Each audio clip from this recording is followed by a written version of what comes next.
Menyayangi dan menyantuni anak yatim merupakan salah satu bentuk kepedulian kita terhadap sesama manusia. Setiap tahun, keluarga besar Fatih Bilingual School mengadakan program santunan untuk anak yatim. Tahun lalu, Fatih Bilingual School bekerja sama dengan Dinas Sosial Kota Banda Aceh telah menyalurkan sebanyak 300 paket ke panti asuhan dan rumah yatim di Banda Aceh.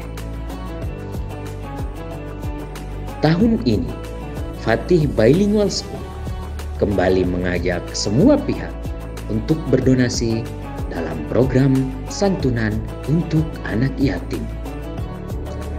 Melalui program ini, mari kita wujudkan bentuk kepedulian kita kepada anak-anak yatim yang membutuhkan. Ayo, salurkan donasi Anda ke rekening Yayasan Fatih Indonesia.